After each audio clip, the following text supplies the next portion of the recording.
कैसे हैं आप सभी लोग। आपके अपने चैनल क्विक स्मार्ट टिप्स में आप सभी का बहुत बहुत स्वागत है। प्लीज़ अपना ध्यान रखिए और सेफ रहिए। जैसा कि हम तैयारी कर रहे हैं सीटेट 2020 की, और मैं आपको अपर प्राइमरी में साइंस विज्ञान विषय की तैयारी करा रही हूं। और जो टॉपिक आज हम डिस्कस करेंगे उसका नाम है रिप्रोडक्शन इन एनिमल, और साथ में हम देखेंगे reaching the age of adolescence. कहने का मतलब एक तो हमें देखना है कि एनिमल में रिप्रोडक्शन कैसे होता है, जंतुओं में जनन कैसे होता है, और जब बच्चे किशोरावस्था में आते हैं, एडोलसेंस की एज में आते हैं, तो उनकी बॉडी में क्या क्या चेंजेस होते हैं, वो सारी चीज़ें हमें देखनी है, जो कि हमारी एनसीईआरटी की क्लास 8 में चैप्टर नंबर 9 और 10 में बताए गए हैं। चैप्टर नंबर 9 है आपका रिप्रोडक्शन इन एनिमल, जंतुओं में कैसे जनन होता है, रिप्रोडक्शन होता है। और चैप्टर नंबर 10 है आपका जब आप किशोरावस्था में आते हैं, एडोलसेंस की एज में जाते हैं, तो आपकी बॉडी में क्या क्या चेंजेस होते हैं। और ये जो हम सीरीज़ कर रहे हैं उसमें हमारा ये टॉपिक नंबर 16 है। दोस्तों, अगर आपको वीडियो अच्छी लगा करे तो उसको लाइक ज़रूर करना है, शेयर ज़्यादा से ज़्यादा करना है, ताकि ज़्यादा से ज़्यादा लोग हमारे साथ जुड़ सकें और मैं फिर इसी तरह से और मेहनत करके आपको अच्छे से पढ़ा सकूं। तो आइए शुरू करते हैं आज की क्लास। देखिए, जिस तरह प्लांट रिप्रोड्यूस करते हैं, प्लांट जनन करते हैं, जिनके बारे में हम आगे पढ़ेंगे, सेम उसी तरह एनिमल जो होते हैं, जंतु होते हैं, वो भी जनन करते हैं, रिप्रोड्यूस करते हैं। और दो विधियों के माध्यम से, दो मोड के माध्यम से रिप्रोड्यूस करते हैं, जनन करते हैं। पहला होता है आपका सेक्सुअल रिप्रोडक्शन, जिसे हम हिंदी में लैंगिक जनन बोलते हैं, और दूसरा होता है आपका असेक्सुअल रिप्रोडक्शन, जिसे हम अलैंगिक जनन बोलते हैं। तो इन दोनों को ही हमें समझना है। सबसे पहले हम देखेंगे सेक्सुअल रिप्रोडक्शन, लैंगिक जनन क्या। देखिए, जो एनिमल होते हैं वो प्रोड्यूस करते हैं गैमेट्स, युग्मक, और वही युग्मक क्या होते हैं, फ्यूज होकर, संयुक्त होकर बनाते हैं जाइगोट, युग्मनज।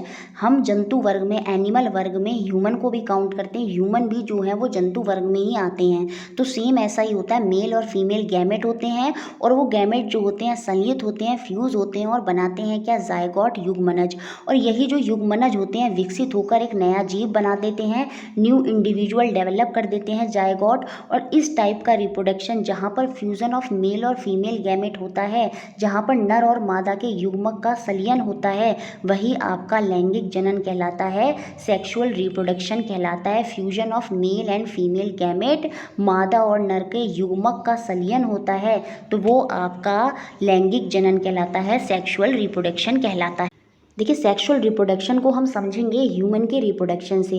जो मेल होते हैं उनकी जो टेस्टीज होती हैं, वृषण होते हैं, वहाँ से प्रोड्यूस होते हैं मेल गैमेट, युग्मक, जिनको हम स्पर्म बोलते हैं, शुक्राणु बोलते हैं। ये जो स्पर्म होते हैं वो सिंगल सेल होते हैं, और इनके अंदर वही सारे संघटक कंपोनेंट होते हैं जो नॉर्मल एक कोशिका के अंदर होते हैं। और ये जो मेल होते हैं उनमें बहुत सारे स्पर्म रिलीज होते हैं एवरी मंथ। ऐसा नहीं है गर्ल्स की तरह, गर्ल्स को सिर्फ मंथ में एक ही ओवा रिलीज होता है, एक ही एग रिलीज होता है, जबकि जो मेल होते हैं उनमें जो स्पर्म है वो बहुत सारे रिलीज होते हैं, लाखों की संख्या में रिलीज होते हैं। तो याद रखिए, जो मेल हैं उनकी टेस्टीज, जो वृषण है, वहाँ से आपका मेल गैमेट की सहायता से जो शुक्राणु है वो रिलीज होता है। अगर मैं गर्ल्स की बात करूँ तो उनकी ओवरी, अंडाशय जो है वो प्रोड्यूस करती है क्या, फीमेल गैमेट को, फीमेल युग्मक को, जिसको हम बोलते हैं ओवा, एग या अंडाणु या फिर डिम्ब। तो ये जो अंडाणु और डिम्ब है, ये जो हमारी ओवरीज से निकलता है, by one of the ovaries, मतलब दो ओवरी होती हैं, उनमें से किसी में भी से भी अंडाणु निकलेगा, डिम्ब निकलेगा, जो कि हर मंथ में सिर्फ एक ही बार निकलेगा। और ये जो सिंगल मैच्योर एग है ये रिलीज होगा, जो हमारा ओवरी से निकलता हुआ, ये कहाँ पर रिलीज होगा, ये रिलीज होगा ओविडक्ट में, अंडवाहिनी में, जिसे हम फ्लोपाइन ट्यूब भी बोलते हैं। और उसके माध्यम से ये पहुँचता है कहाँ पर, यूट्रस में, गर्भाशय में, जहाँ पर डेवलपमेंट टेक प्लेस करता है बेबी का। लेकिन क्या होता है, जब स्पर्म नहीं आता तो ये क्या होते हैं, ये अपने आप ऐसे ही फ्यूज हो जाते हैं, और जब गर्ल्स को मेंस्ट्रुएशन होते हैं तो उसके माध्यम से ये एग जो है बाहर निकल जाता है, और वहाँ पर रिप्रोडक्शन नहीं हो पाता। लेकिन जब फ्यूज़न होता है, फ्यूज़न होता है किसका, अंडाणु का और स्पर्म का, शुक्राणु का, तो वो आपका कहलाता है फर्टिलाइजेशन, निषेचन। और इसी निषेचन की सहायता से क्या बनता है, एक फर्टिलाइज्ड एग बनकर तैयार होता है, जिसको हम जाइगोट बोलते हैं, युग्मनज बोलते हैं। और ये जो युग्मनज बनता है, ये जो जाइगोट बनता है, ये भी आपका सिंगल सेल ही होता है। देखिए तो दो तरह से होंगे यहाँ पर, एक में क्या होगा, अगर स्पर्म नहीं आया तो एग जो है वो ऑटोमेटिक ऐसे ही फ्यूज़ हो जाएगा और मेंस्ट्रुएशन के माध्यम से बाहर निकल जाएगा।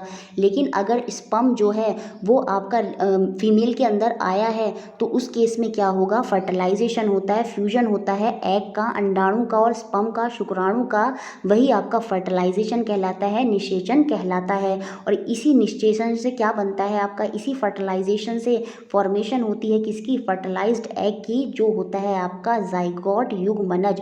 और ये मैंने बताया था पीछे, यही युग्मनज बनकर बाद में एक न्यू इंडिविजुअल, एक नए जीव का निर्माण करता है। लेकिन आपको याद रखना है जो जाइगोट होता है, युग्मनज होता है, वो भी आपका सिंगल सेल ही होता है। सीटेट में क्वेश्चन पूछा है, जो इसके बाद भ्रूण बनेगा, एम्ब्रियो बनेगा, वो आपका मल्टी सेल होगा, लेकिन जाइगोट आपका सिंगल सेल ही होता है। देखिए जहाँ फर्टिलाइजेशन, जहाँ निषेचन जो है, जहाँ पर निषेचन टेक प्लेस करता है इनसाइड द फीमेल बॉडी, वो आपका कहलाता है इंटरनल फर्टिलाइजेशन, आंतरिक निषेचन। ये ह्यूमन के अंदर, काऊ के अंदर, डॉग के अंदर, हैन के अंदर जो होता है ये आपका इंटरनल फर्टिलाइजेशन ही होता है, आंतरिक निषेचन होता है। लेकिन जिस फर्टिलाइजेशन में, जिस निषेचन में जो फर्टिलाइजेशन है वो टेक प्लेस करता है आउटसाइड द फीमेल बॉडी, जो महिला की बॉडी है उससे बाहर अगर एग बनता है, फर्टिलाइजेशन होता है, तो वो आपका कहलाता है एक्सटर्नल फर्टिलाइजेशन, बाह्य निषेचन, जो कि आपका फिश, स्टार फिश, फ्रॉग वगैरह आदि के अंदर होता है। तो दो तरह के फर्टिलाइजेशन होते हैं, आंतरिक और एक होता है आपका बाह्य, इंटरनल और एक्सटर्नल फर्टिलाइजेशन। ठीक है दोस्तों, देखिए जैसा कि हमने देख लिया, जो फर्टिलाइजेशन होता है, निषेचन होता है, वो रिजल्ट करता है किसमें, फॉर्मेशन ऑफ जाइगोट में, युग्मनज में। और यही जो युग्मनज होता है वो डेवलप करना शुरू कर देता है और किस में बदल जाता है, एम्ब्रियो में बदल जाता है, भ्रूण में बदल जाता है। और ये जो एम्ब्रियो होता है ये मल्टी सेलुलर होता है, ये सिंगल सेल नहीं होता। तो ये क्वेश्चन ध्यान रखना है, सीटेट में पूछा था इसलिए बता रहे हैं। जो एम्ब्रियो होता है वो मल्टी सेलुलर होता है, इसमें बहुकोशिकीय होता है ये। अब देखिए होता क्या है, जो जाइगोट बन जाता है फर्टिलाइजेशन के बाद, वो डिवाइड करना शुरू करता है, अपने आप को तोड़ना शुरू कर देता है, किसमें, कोशिकाओं के गोलों में, बॉल ऑफ सेल में। अब जब बॉल ऑफ सेल में, जैसे डायग्राम में आप देख रहे हैं, इस तरह से ये अपने आप को कोशिकाओं में तोड़ना शुरू कर देता है जाइगोट। और जो समान प्रकार की कोशिकाएं होती हैं वो टिश्यू बनाना शुरू कर देती हैं, ग्रुप ऑफ टिश्यू बनने शुरू हो जाते हैं। द सेल देन बिगिन, जो कोशिकाएं हैं वो कार्य शुरू कर देती हैं, क्या, form the group that developed into the different tissues. ये जो समान प्रकार के सेल हैं वो एक एक तरफ आ जाते हैं और समान प्रकार के सेल ही आपका टिश्यू बनाते हैं। तो ये बहुत सारे टिश्यू का डेवलपमेंट शुरू कर देती हैं और वही चलकर फिर आपका ऑर्गन बनाते हैं और इस तरह से ऑर्गन सिस्टम बन के एक पूरी बॉडी बनकर तैयार हो जाती है। और ये जो पूरा डेवलपिंग स्ट्रक्चर चलता है, जो मैंने आपको बताया कि कैसे जो आपका जाइगोट है वो टूट कर, ब्रेक होकर बॉल ऑफ सेल के माध्यम से एम्ब्रियो में बदल रहा है, भ्रूण में बदल रहा है, यही आपका पूरा एम्ब्रियो ही, पूरा ये जो डेवलपिंग स्ट्रक्चर है उसी को हम एम्ब्रियो बोलते हैं, भ्रूण बोलते हैं। और ये जो एम्ब्रियो होता है ये जाकर जो रोपित है, ये रोपित हो जाता है आपका गर्भाशय में, यूट्रस में। The embryo get embedded into the wall of uterus, गर्भाशय की दीवार में रोपित हो जाता है ताकि उसको अन्य पोषक तत्व मिलते रहें। जैसा इस डायग्राम में देख रहे हैं, ये जो एम्ब्रियो है ये जाकर, ये जो यूट्रस की दीवार है इस पर जाकर रोपित हो जाता है, इस पर जाकर एम्बेड हो जाता है। क्यों? क्योंकि इसको चाहिए पोषक तत्व डेवलप होने के लिए जो इसको फीमेल की बॉडी से मिलते हैं। तो इस तरह से पूरा ये कार्य चलता है। अब देखिए ये है आपकी ओवरी जो फीमेल के अंदर होती है और ये दो होती हैं, जैसे इस तरफ है ऐसा ही दूसरी तरफ भी होता है। तो दो ओवरी होती हैं, उनमें से किसी एक ओवरी में से ओवा रिलीज होता है, एग रिलीज होता है। जब स्पर्म आता है तो ये फर्टिलाइजेशन में कन्वर्ट हो जाता है और फर्टिलाइजेशन के बाद ये जाइगोट में बदल जाता है। जैसा कि यहाँ पर आप देख रहे हैं ये जाइगोट है, ठीक है, फर्टिलाइज्ड एग ये जाइगोट बन गया है। अभी क्या होता है, जाइगोट जो है आपका निकलता है अंडवाहिनी से, मैंने बताया था ओविडक्ट की सहायता से, इसे ही हम फ्लोपियन ट्यूब बोलते हैं। यहाँ से ये निकलता है और ये ब्रेक होना शुरू कर देता है सेल में। अब देखिए यहाँ पर ये 4-5 सेल, फिर ग्रुप बना, सेल के गुच्छे बन जाते हैं और यही फिर आपके यूट्रस में पहुँचता है। पहुँचते हुए कहाँ पहुँचता है, गर्भाशय में, यूट्रस में पहुँचता है और वहाँ जाकर ये आपका पूरा एक एम्ब्रियो, भ्रूण बनकर तैयार हो जाता है। और यही भ्रूण फिर क्या करता है, यूट्रस की दीवार पर रोपित हो जाता है और अपना फर्दर डेवलपमेंट करता है। देखिए, जो हमारा गर्भाशय है उसी के अंदर हमने देखा कैसे जो एम्ब्रियो है, भ्रूण होता है, उसका विकास होता है और ये जब डेवलप करता है तो ये डेवलप करना शुरू करता है क्या, body parts such as leg, hand, इस तरह की चीज़ें एम्ब्रियो भ्रूण के अंदर डेवलप होनी शुरू हो जाती हैं। और एक स्टेज ऐसी आती है, the stage of embryo in which all the body part can be identified is called foetus. इसे ही हम गर्भ कहते हैं। जब एम्ब्रियो की वह अवस्था, भ्रूण की वह अवस्था, जब उसमें सभी शारीरिक भागों की पहचान होने लगती है तो वो आपका कहलाता है फीटस या गर्भ। और इस तरह से पूरा आपका internal fertilisation, sexual reproduction take place करता है ह्यूमन के अंदर। अब देखिए यहाँ पर तो आंतरिक फर्टिलाइजेशन हो रहा है, फीमेल की बॉडी के अंदर एम्ब्रियो डेवलप कर रहा है, ग्रो कर रहा है। लेकिन एक्सटर्नल फर्टिलाइजेशन, बाह्य निषेचन में क्या होता है, जो एम्ब्रियो है, जो भ्रूण है, वो डेवलप करता है आउटसाइड द फीमेल बॉडी। यहाँ पर जो एम्ब्रियो है वो कंटिन्यू टू ग्रो करेगा किसके अंदर, विद इन द एग।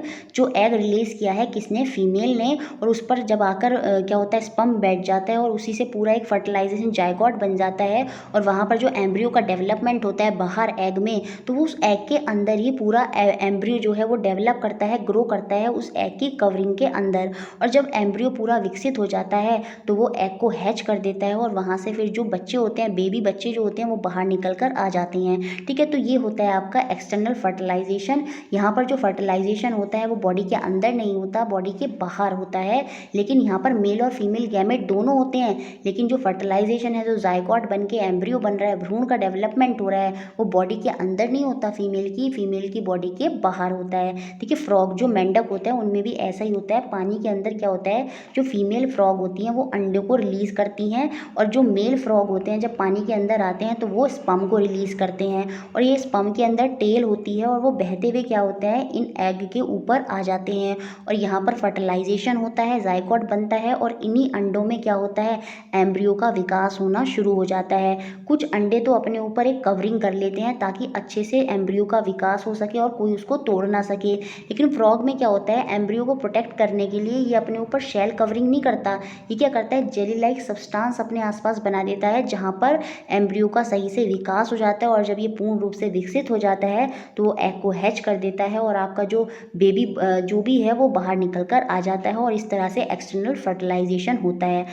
देखिए, वो एनिमल जो अपने बच्चों को जन्म देते हैं, शिशु को जन्म देते हैं, बर्थ टू यंग वन, वो आपके विविपोरस कहलाते हैं, जरायुज जंतु कहलाते हैं। जैसे काव हो जाएगी, डॉग हो जाएगा, ह्यूमन हो जाएगा। यहाँ पर ये अपने शिशु को जन्म देते हैं, बर्थ टू यंग वन देते हैं और इसीलिए ये विविपोरस कहलाते हैं। लेकिन वो जंतु, वो एनिमल जो अंडे देते हैं, ले एग करते हैं, वो आपके ओविपोरस होते हैं, अंड प्रजक जंतु होते हैं। जैसे मुर्गी हो गई, मुर्गी अंडे देती है, फ्रॉग हो गया वो अंडे देते हैं, तो वो अंड प्रजक होते हैं। और जो बच्चे देते हैं वो जरायुज जंतु होते हैं, विविपोरस होते हैं।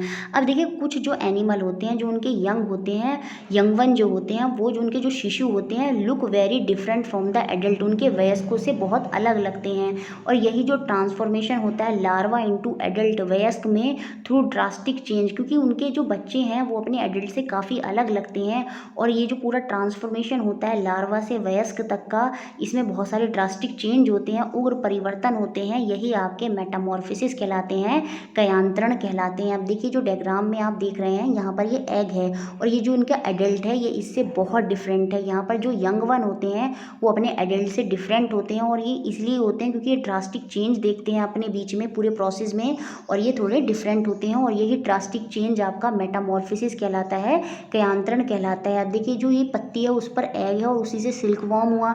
अब सिल्क वॉर्म की सहायता से क्या हुआ, ककून बना, ककून से क्या होगा, उसी के अंदर डेवलप्ड मॉथ होता है और फिर वहाँ पर देखिए मेल और फीमेल इस तरह से बटरफ्लाई बनकर तैयार हो गई। तो देखिए कैसे सिल्क वॉर्म से मेल और फीमेल बटरफ्लाई बन गया। तो ये देखिए पूरा यहाँ पर ड्रास्टिक चेंज हुआ, यही आपका मेटामॉर्फोसिस कहलाता है। अब देखिए जो एग है यहाँ पर देखिए कैसे ये अर्ली टेडपोल बनता है और फिर ये यहाँ पर लेट टेडपोल बनता है और फिर ये पूरा का पूरा एडल्ट फ्रॉग बन जाता है। तो यहाँ पर ये टेडपोल और ये इस फ्रॉग में बहुत ज़्यादा अंतर है और ये जो पूरा ड्रास्टिक चेंज हुआ है, जब पूरा यंग वन जो होता है वो एडल्ट से बहुत ज़्यादा डिफरेंट होते हैं, यही आपका कहलाता है मेटामॉर्फोसिस, कयांतरण कहलाता है। इनको डिटेल में अभी मैंने नहीं बताया है, इनके बहुत ज़्यादा डिटेल में प्रोसेस भी हैं, वो अभी हमें नहीं देखने। फिलहाल हमें सिर्फ इतना समझना है कि मेटामॉर्फोसिस क्या होता है, कयांतरण क्या होता है। देखिए अब हम देखेंगे असेक्सुअल रिप्रोडक्शन, अलैंगिक जनन क्या होता है। Type of reproduction in which only a single parent is involve. जनन का वह प्रकार जिसमें केवल एक ही जीव भाग लेता है वो आपका अलैंगिक जनन होता है, असेक्सुअल रिप्रोडक्शन होता है। यहाँ पर दोनों जीवों की आवश्यकता नहीं होती, मेल या फीमेल दोनों नहीं चाहिए, खाली एक ही जीव अपने आप को रिप्रोड्यूस करेगा और अपने यंग वन को देगा, वही आपका असेक्सुअल रिप्रोडक्शन होता है।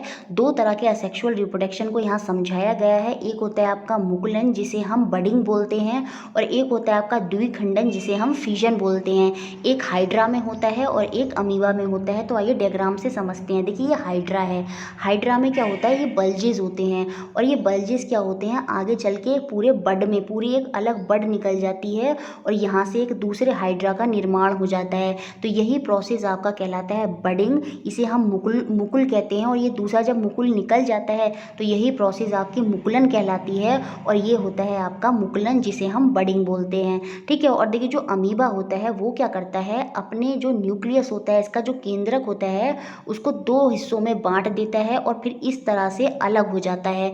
तो ये होता है आपका द्विखंडन जिसे हम फिजन बोलते हैं। देखिए इन हाइड्रा देयर में भी वन और मोर बल्जेस, एक या एक से ज़्यादा बल्जेस हो सकते हैं जो डेवलप करते हैं, विकास करते हैं, किसमें, न्यू इंडिविजुअल में, जिसको हम बड बोलते हैं। जैसे आप डायग्राम में देख सकते हैं ये एक न्यू बड है, तो इसका विकास करते हैं अपने अंदर से। और यही मेथड जिसमें ये अपने बड का विकास करते हैं, मुकुल द्वारा नए जीव का विकास करते हैं। हाइड्रा में मुकुल द्वारा नए जीव का जो विकास होता है वही प्रोसेस आपका मुकुलन कहलाता है, बडिंग कहलाता है।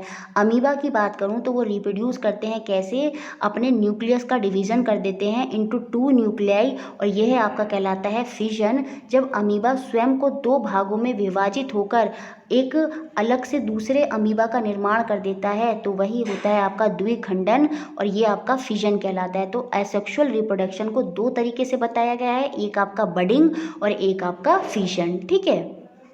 देखिए रिप्रोडक्शन हमने पढ़ लिया, अब हमें नेक्स्ट चैप्टर देखना है किशोरावस्था की ओर। जब बच्चे एडोलसेंस में होते हैं तो उनकी बॉडी में क्या क्या चेंजेस होते हैं। ये जो एज होती है वो 13 से 19 साल तक होती है, और इस अवस्था में सबसे ज़्यादा जो चेंज होता है वो होता है रिप्रोडक्टिव मैच्योरिटी आ जाती है, जनन परिपक्वता आ जाती है, और यही स्टेज आपके टीनेजर कहलाती है। जो बॉयज़ और गर्ल्स होते हैं उनकी जनन क्षमता का विकास होता है, कैपेबल ऑफ रिप्रोडक्शन हो जाते हैं, रिप्रोडक्टिव ऑर्गन पूरी तरह से विकसित हो जाते हैं, और जनन क्षमता का भी पूर्ण रूप से विकास हो जाता है आपका एडोलसेंस में, किशोरावस्था में। यही कारण है जो लड़के लड़कियां होते हैं वो एक दूसरे की तरफ ज़्यादा अट्रैक्टेड होते हैं इस एज में। लंबाई में भी अच्छी खासी वृद्धि होती है। 14 साल की उम्र में ही लड़कों में 92 और लड़कियों में 98% तक लंबाई में जो हाइट है उसमें ग्रोथ हो जाती है, और 18 साल तक या 19 साल तक आते आते ये पूरी तरह से ग्रोथ हो जाती है। स्टार्टिंग में लड़कियों में ज़्यादा अच्छी ग्रोथ होती है हाइट में एज़ कम्पेयर टू लड़कों के। अगर मैं स्टार्टिंग फेज़ की बात करूं, इस एज के स्टार्टिंग फेज़ की प्यूबर्टी जिसे बोलते हैं, यौवना आरंभ जो होती है, उस एज में क्या होता है, जो वॉइस बॉक्स होता है जिसे हम लेरिंग्स बोलते हैं, कंठ बोलते हैं, स्वर यंत्र बोलते हैं, वो भी ग्रो करना शुरू कर देता है। जो लड़कियां होती हैं उनकी आवाज़ जो है वो हाई पिच हो जाती है। Girls have high pitch voice, जैसे बोलते हैं तीखी आवाज़ हो जाती है, और जो लड़के होते हैं उनकी आवाज़ जो है वो डीप हो जाती है, उनकी आवाज़ भारी हो जाती है। तो ये चेंजेस हमें लेरिंग्स में, कंठ में देखने को मिलते हैं। इसके अलावा जो लड़के होते हैं उनका जो स्वर यंत्र होता है, जो लेरिंग्स होता है, वो आगे की ओर बढ़ा हुआ दिखाई देता है, जिसे हम एडम एप्पल या कंठमणि कहते हैं। डायग्राम में आप देख सकते हैं। तो पूछ सकते हैं एडम एप्पल कंठमणि क्या है। जब किशोरावस्था में एडोलसेंस में बॉयज़ का जो लेरिंग्स है वो आगे की ओर बढ़ा हुआ दिखाई देता है, वही आपका एडम एप्पल या कंठमणि कहलाता है। देखिए इसके अलावा और भी बहुत चेंजेस होते हैं, जैसे जो श्वेद होता है, जो तेलीय ग्रंथि होती हैं वो अपना स्त्राव करना शुरू कर देती हैं। बच्चों को पसीना ज़्यादा आता है, श्वेद स्वेट जो होता है वो ज़्यादा आता है। और जो सिबिस्किस ग्लैंड होता है, तेलीय ग्रंथि होती है, वो मुंह पर बच्चों के तेल स्त्रावित करने लगती है। यही कारण है जो बॉयज़ और गर्ल्स होते हैं उनको एक्ने और पिंपल जैसी समस्याओं का फेस करना पड़ता है। क्यों? क्योंकि इस एज में ये जो ग्लैंड हैं वो इनका सीक्रेशन, श्वेद जो हो गया, पसीना हो गया, और जो ये तेलीय ग्रंथि है, सिबिस्किस ग्लैंड है, इनसे इनका जो स्त्राव है, जो इनका सीक्रेशन है वो बहुत ज़्यादा करती हैं और इस तरह इसी कारण से एक्ने और पिंपल की प्रॉब्लम्स हो जाती हैं। अब देखिए यहाँ पर हमें दो चीज़ समझनी है, एक्सोक्राइन ग्लैंड क्या होता है और आपका एंडोक्राइन ग्लैंड क्या होता है। देखिए जैसे अभी हमने देखा जो हमारे फ्यू ग्लैंड है, जैसे कि स्वेट ग्लैंड जो श्वेत ग्रंथि है, और साथ में जो हमारा ऑयल ग्लैंड है, तेलीय ग्रंथि है या सिबिस्कस ग्लैंड है, साथ में जो हमारी लार ग्रंथि होती है, स्लाइवरी ग्लैंड होती है, ये सारी क्या करती हैं, release there secretion through duct, ये स्त्राव करती हैं, वाहियों द्वारा स्त्रावित करती हैं। मतलब जो हमारी बॉडी में डक्ट होते हैं, थोड़े से छिद्र होते हैं, उनके माध्यम से ये जो अपने स्त्राव, ये जो अपने मटेरियल हैं उनका स्त्राव करती हैं और यही कारण है इनको हम बोलते हैं एक्सोक्राइन ग्लैंड, बाह्य स्त्रावी ग्रंथि। क्यों? क्योंकि ये डक्ट की, छिद्र की सहायता से तेल, चाहे श्वेत हो, पसीना हो, इन सबको बाहर करती हैं, तो ये एक्सोक्राइन ग्लैंड होते हैं आपके।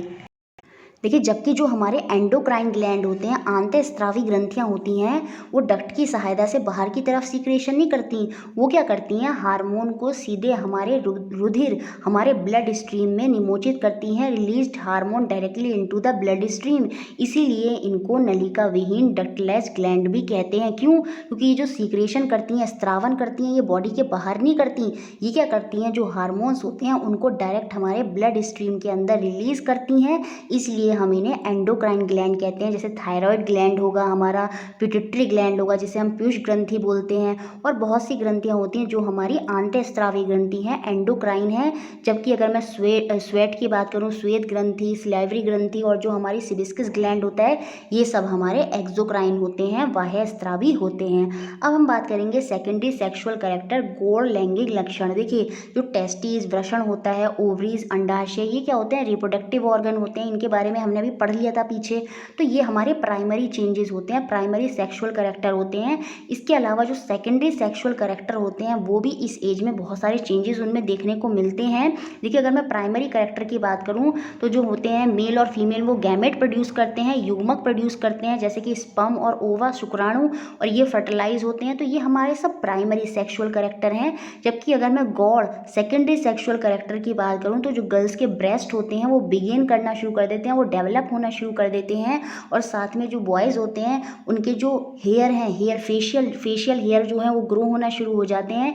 Hair start growing on the chest in boys, जो उनकी छाती होती है, चेस्ट होता है, वहाँ पर भी हेयर ग्रो करना शुरू कर देते हैं। इस तरह के सेकेंडरी चेंजेस भी जो होते हैं सेक्सुअल, वो हमें बॉयज़ और गर्ल्स में एडोलसेंस में देखने को मिलते हैं। देखिए जो एडोलसेंस की एज होती है, इसमें जितने भी चेंजेस होते हैं, किशोरावस्था में जो परिवर्तन होते हैं, वो हार्मोन द्वारा नियंत्रित होते हैं, हार्मोन द्वारा बैलेंस्ड होते हैं। हार्मोन आपका एक केमिकल सब्सटेंस है, रासायनिक पदार्थ है, जो कि आपका एंडोक्राइन ग्लैंड के माध्यम से सीक्रेट होता है, स्त्रावित होता है। यह आंतस्त्रावी ग्रंथि या आंतस्त्रावी तंत्र द्वारा स्त्रावित, सीक्रेट किए जाते हैं। तो आपसे पूछा जाए हार्मोन कहाँ से रिलीज होते हैं, हार्मोन हमारे एंडोक्राइन ग्लैंड से रिलीज होते हैं, और ये हमारे रिप्रोडक्टिव ऑर्गन में या रिप्रोडक्शन में बहुत ज़्यादा यूज़फुल होते हैं। तो किशोरावस्था, एडोलसेंस में जो चेंजेस होते हैं उनको कंट्रोल करने में हार्मोन का बहुत बड़ा रोल होता है। देखिए हमारे जो सिर में होती है, अभी मैं आपको डायग्राम में दिखा दूंगी, एक छोटा सा ग्लैंड होता है जिसे हम बोलते हैं पिट्यूटरी ग्लैंड, पीयूष ग्रंथि। ये क्या करती है, ये सारे रिप्रोडक्टिव जो हार्मोन रिलीज होते हैं उनको कंट्रोल करती है, उनको मैनेज करती है। पिट्यूटरी ग्लैंड, पीयूष ग्रंथि से एक हार्मोन रिलीज होता है, और वो हार्मोन प्रेरित करता है दूसरे हार्मोनों को रिलीज होने के लिए। जैसे मेल हार्मोन जो होता है टेस्टोस्टेरोन, रिलीज होता है टेस्टिस से, जो हमारी वृषण होती हैं उनके माध्यम से एक हार्मोन निकलता है टेस्टोस्टेरोन, और जो फीमेल हार्मोन होता है वो होता है आपका एस्ट्रोजन। तो दोनों हार्मोनों के नाम याद रखने हैं, मेल और फीमेल के। फीमेल में होता है एस्ट्रोजन, जो कि रिलीज होता है किससे, ओवरीज से, ठीक है, अंडाशय से निकलता है। और इन दोनों को, ये जो दो हार्मोन निकल रहे हैं टेस्टिस और ओवरीज से, इनको कंट्रोल करता है कौन, एक दूसरा हार्मोन जो सीक्रेट होता है, जो स्त्रावित होता है कहाँ से, एंडोक्राइन ग्लैंड से, जिसे हम पिट्यूटरी ग्लैंड बोलते हैं, पीयूष ग्रंथि बोलते हैं।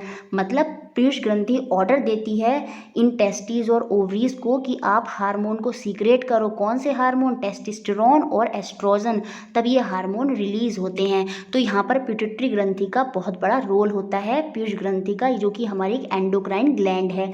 पीयूष ग्रंथि क्या करती है? हार्मोनों को स्रावित करती है, सीक्रेट करती है, जैसे कि जो हमारे वृद्धि, हमारी जो ग्रोथ में जो हार्मोन होते हैं उनमें भी मदद करती है। साथ में ये क्या करती है? ये जो अन्य ग्रंथियां होती हैं, जैसे हमारी वृषण है, अंडाशय हैं, थायराइड है, एड्रिनल है, इन सारी ग्रंथियों को हार्मोन रिलीज करने के लिए भी प्रेरित करती है। इनसे कहती है कि आप हार्मोन रिलीज करिए, और ये कंट्रोल करती है कि कितने अमाउंट में हार्मोन रिलीज होना है हमारे जो दूसरे ग्लैंड हैं। तो पिट्यूटरी ग्लैंड, पीयूष ग्रंथि का बहुत बड़ा रोल होता है। अब देखिए, जो अग्नाशय होता है, पैनक्रियाज होता है, वो हमारा, ये जो हमारा है, ये अंतःस्रावी तंत्र है। तो ये जो अग्नाशय है, ये इंसुलिन को रिलीज करता है। कौन से हार्मोन को रिलीज करता है? इंसुलिन को। और इसकी कमी से जो डायबिटीज हो जाती है, तो डायबिटीज पेशेंट को किसकी कमी होती है? इंसुलिन की कमी होती है, और इसीलिए उन्हें इंसुलिन के इंजेक्शन लेने पड़ते हैं। पैनक्रियाज में, स्टमक से थोड़ा नीचे होता है अग्नाशय, पैनक्रियाज, वहाँ से ही हमारा कौन सा हार्मोन सीक्रेट होता है? इंसुलिन हार्मोन सीक्रेट होता है। फिर हमारी जो थायराइड ग्रंथि होती है, जो थायराइड ग्लैंड होता है गले में, वो थायरोक्सिन निकालता है। जो हमारे जैसे बहुत लोगों को ग्वाइटर रोग हो जाता है, तो वो क्या होता है? घेंगा रोग हो जाता है, गला फूल जाता है, तो वो थायराइड ग्रंथि में थायरोक्सिन की कमी से ही हो जाता है। एड्रिनल ग्रंथि जो होती है, एड्रिनल ग्लैंड जो होता है, वो एड्रिनल हार्मोन का उत्पादन करते हैं। तो इस तरह से बहुत सारे ग्लैंड, ये सब हमारे एंडोक्राइन ग्लैंड हैं, चाहे पिट्यूटरी ग्लैंड हो, चाहे आपका थायराइड ग्लैंड हो, चाहे आपका एड्रिनल ग्लैंड हो। और जो अगर मैं तंत्र की बात करूँ, जो हमारे आंतरस्रावी तंत्र होते हैं, जैसे अग्नाशय हो गया, ये इंसुलिन का स्रावित करेगा। अब जैसे जो टेस्टिस होती है, वृषण होती है, वो आपका टेस्टोस्टेरोन का रिलीज करती है हार्मोन का। और जो फीमेल में जो ओवरीज होती हैं, वो कौन से हार्मोन का रिलीज करती हैं? एस्ट्रोजन का रिलीज करती हैं। और इनको कंट्रोल कौन करता है? इनको पिट्यूटरी ग्लैंड कंट्रोल करती है। अब देखिए, जो एड्रिनल ग्लैंड होता है, वो एड्रिनल हार्मोन का उत्पादन करता है। इसको थोड़ा देख लेते हैं। जो हमारा एड्रिनल ग्लैंड है, वो सीक्रेट करता है hormone which maintain the correct salt balance in the blood. जो हमारे ब्लड में आयरन की मात्रा होती है, सॉल्ट की मात्रा होती है, उसका बैलेंस कौन करता है? एड्रिनल ग्लैंड ही करता है। और एड्रिनल जो होता है, वो हार्मोन को स्रावित करता है, सीक्रेट करता है, जिसे हम एड्रिनल बोलते हैं। और ये किस में मदद करता है? जो हमारा स्ट्रेस होता है, तनाव होता है, जब हम गुस्से में होते हैं, एम्बेरेस्ड होते हैं, या हताश हो जाते हैं, परेशान होते हैं, उस समय जो हमें तनाव होता है, स्ट्रेस होता है, उसको एडजस्ट करने में हमें कौन सा हार्मोन मदद करता है? एड्रिनल हार्मोन मदद करता है, जो कि हमारा एड्रिनल ग्लैंड से स्रावित या सीक्रेट होता है। देखिए, अब आप ये डायग्राम में देख भी सकते हैं, ऊपर की तरफ देखिए, जो सिर में है, ये आपकी पिट्यूटरी ग्लैंड है, पीयूष ग्रंथि है, और ये बहुत छोटी होती है। और ये गले में होती है आपकी थायराइड ग्लैंड, थायराइड ग्रंथि। और ये आपकी किडनी के ऊपर देखिए इस तरह से है, ये है आपकी एड्रिनल ग्लैंड होता है, याद रखिए। और ये जो पैनक्रियाज है, देखिए स्टमक के इस तरह से ये पैनक्रियाज है, और यहाँ से इंसुलिन का रिलीज होता है। और ये देखिए, जो फीमेल है, इसमें ये ओवरीज है, और नीचे आपका ये टेस्टीज है। तो ओवरीज से जो है वो आपका एस्ट्रोजन रिलीज होता है, और टेस्टीज जो है वो आपका टेस्टोस्टेरोन हार्मोन का स्रावन करती है। तो इस तरह से हार्मोन बॉडी से निकलते हैं अलग अलग ग्लैंड के माध्यम से। देखिए, इसके बाद इसमें बताया गया है क्रोमोसोम के बारे में, गुणसूत्र के बारे में, वो मैं आपको डायग्राम से समझा देती हूँ। देखिए, जो बॉयज़ और गर्ल्स होते हैं, या जो मेल और फीमेल होते हैं, उनमें 23 पेयर होते हैं क्रोमोसोम के, 23 जोड़े होते हैं गुणसूत्र के। अगर पेयर के अलावा ऐसी बात करें तो 46 हो जाएंगे, पेयर में 23 हो जाएंगे, दोनों में, मेल और फीमेल में 23, जिसमें से 22 जोड़े जो होते हैं, 22 पेयर होते हैं, वो दोनों मेल और फीमेल में समान होते हैं। लेकिन जो 23rd पेयर होता है, 23वां पेयर होता है, जोड़ा होता है, वो दोनों में अलग होता है। जो गर्ल होती हैं, जो फीमेल होती हैं, उनमें ये XX होता है, और जो मेल होते हैं उनमें एक तो X होता है और दूसरा Y होता है। और जब फर्टिलाइजेशन होता है स्पर्म और एग का, तो लड़के की तरफ से या तो X आएगा या फिर Y आएगा, क्योंकि लड़की की तरफ तो दोनों हमेशा X ही रहने हैं। तो उसमें से जो भी आएगा एक निकल कर आएगा, क्योंकि बाद में जो बननी है वो भी पेयरिंग में बननी है, अगला क्रोमोसोम जो बनेगा फर्टिलाइजेशन के बाद। तो गर्ल्स की तरफ से तो हमेशा X ही आना है, लेकिन बॉयज़ की तरफ से या तो X आएगा या फिर Y आएगा। जब बॉयज़ की तरफ से X आता है, तो इसका मतलब गर्ल्स का X फर्टिलाइज करेगा, तो वो XX का निर्माण करेगा, जो कि गर्ल होगा। तो जो हमारा क्रोमोसोम होता है वो डिटरमाइन करने में मदद करता है कि बेबी गर्ल है या बेबी बॉय है। और अगर बॉयज़ की तरफ से वाई क्रोमोसोम आया है और गर्ल्स का एक्स क्रोमोसोम फर्टिलाइज करा है तो वो डेवलप करेंगे किसका, बॉय का, क्योंकि बॉयज़ में क्या होता है एक्स वाई होता है। और जब बॉय का एक्स वाई आएगा और गर्ल्स का एक्स होगा तो वो तो बॉय होगा। लेकिन अगर लड़के का भी एक्स होगा और लड़की का तो एक्स रहना ही है तो वो बेबी गर्ल को निर्धारित करेगा। तो इस चीज़ में कि बॉय होगा, लड़का जो होगा या लड़की होगी, इस चीज़ को निर्धारित करने में किसका रोल होता है, मेल का रोल होता है। क्यों? क्योंकि फीमेल में तो एक्स एक्स ही होते हैं, मेल में एक्स वाई होता है। अगर मेल का वाई आता है तभी लड़का होता है, नहीं तो एक्स क्या होता है, वो लड़की को डिटरमाइन करता है। ठीक है, तो इस तरह से क्रोमोसोम्स के बारे में, गुणसूत्रों के बारे में यहाँ पर बताया गया है। और ये जो गुणसूत्र होते हैं हमारी कोशिका सेल के अंदर, न्यूक्लियस जो हमारा केंद्रक होता है उसके अंदर हमारे गुणसूत्र क्रोमोसोम पाए जाते हैं और उन्हीं के अंदर हमारे जीन होते हैं जो कि एक पीढ़ी से दूसरी पीढ़ी में ट्रांसफ़र हमारे होते हैं। देखिए इसके अलावा इसमें मेंस्ट्रुएशन, जिसे हम ऋतुस्राव या रजोधर्म बोलते हैं, उसके बारे में बताया गया है। वो क्या होता है, देखिए ये फीमेल में होता है। जो यूट्राइन वॉल होती है, जो हमारी गर्भाशय की दीवार होती है फीमेल के अंदर, वो क्या करती है, prepare itself to receive the developing fertilised egg. वो क्या करती है, जो फर्टिलाइज एग होता है, निषेचित अंडाणु होता है जो मेल और फीमेल गैमेट से प्रोड्यूस होता है, उसको रिसीव करने के लिए तैयार रहती है। कौन, यूट्राइन वॉल जो होती है हमारी गर्भाशय की दीवार होती है। In case there is no fertilisation, जब कोई फर्टिलाइजेशन नहीं होगा, मेल और फीमेल गैमेट नहीं मिलेंगे, तो क्या होती है, ये जो thickened lining of uterine wall होती है ये अपने आप ब्रेक हो जाती है। और ब्रेक होने के बाद क्या होता है, इसके साथ बॉडी के साथ जो हमारी वेजिना होती है वहाँ से ब्लड भी बाहर आता है। और इसी प्रोसेस को हम क्या बोलते हैं, मेंस्ट्रुएशन बोलते हैं, ऋतुस्राव बोलते हैं या रजोधर्म बोलते हैं। ये फीमेल में होता है और ये मंथ में एक बार होता है। क्यों? क्योंकि जो फीमेल होती हैं वो एक ही एग देती हैं मंथ में एक बार, और अगर फर्टिलाइजेशन नहीं हुआ तो वो ब्रेक हो जाता है और मेंस्ट्रुएशन हो जाता है। लेकिन अगर फर्टिलाइजेशन हो गया, अगर जाइगोट बन गया तो क्या होगा, फिर लड़की प्रेग्नेंट हो जाती है और आगे चल के बच्चे का जन्म होता है। देखिए लास्ट में एनसीईआरटी में मेंढक फ्रॉग के बारे में बताया गया है और यहाँ से टॉपिक बहुत ज़्यादा इंपॉर्टेंट है। सीटेट ने 5 बार इसी टॉपिक से क्वेश्चन पूछे हैं। देखिए जो फ्रॉग होता है, मेंढक होता है, मेंढक में जो थायराइड होता है उसके द्वारा जो स्त्रावित जो सीक्रेट होता है हार्मोन, कौन सा, थायरॉक्सिन हार्मोन, इसका नियमन करता है। ठीक है, थायरॉइड से क्या निकलता है, थायरॉक्सिन निकलता है और यही इनका नियमन करता है, इनकी ग्रोथ में मदद करता है। अब ये जो थायरॉक्सिन है ये कहाँ से मिलेगा, इसके उत्पादन के लिए इनको जल में आयोडीन की मात्रा चाहिए होती है। अगर जल में आयोडीन नहीं होगा तो इनके थायरॉइड से थायरॉक्सिन हार्मोन नहीं निकल पाएगा। तो जल में पर्याप्त मात्रा में आयोडीन होना चाहिए, तभी जो मेंढक होता है वो अच्छे से ग्रो कर पाता है। देखिए यदि जल में, जिसमें टेडपोल, देखिए जो मेंढक का बच्चा होता है छोटा, जब वो वृद्धि कर रहा होता है तो वो टेडपोल होता है। टेडपोल से ही पूरा आपका फ्रॉग बनता है, मेंढक बनता है। जब जल में जो टेडपोल वृद्धि कर रहा है अगर उसको पर्याप्त मात्रा में आयोडीन नहीं मिलेगा तो जो टेडपोल है वो कभी भी वयस्क मेंढक में, जो पूरा नॉर्मल मेंढक है, फ्रॉग है, उसमें परिवर्तित नहीं हो सकेगा। तो इसलिए जो मेंढक होते हैं, पहली बात तो याद रखिए, ग्रोथ में इनको किस हार्मोन की ज़रूरत होती है, थायरॉक्सिन हार्मोन की। और इसका उत्पादन के लिए जल में क्या होना चाहिए, उचित मात्रा में आयोडीन होना चाहिए। अगर आयोडीन नहीं होगा तो जो मेंढक है, जो टेडपोल है, जो टेडपोल से मेंढक बनेगा वो विकसित नहीं हो पाएगा और इनकी ग्रोथ नहीं हो पाएगी। तो ये बहुत ध्यान रखना है, जल में पर्याप्त मात्रा में आयोडीन हो और जो मेंढक होते हैं उनको थायरॉक्सिन हार्मोन चाहिए होता है ग्रोथ के लिए। मतलब टेडपोल को मेंढक बनने के लिए थायरॉक्सिन की ज़रूरत है, तभी ये अच्छे से ग्रो कर पाते हैं।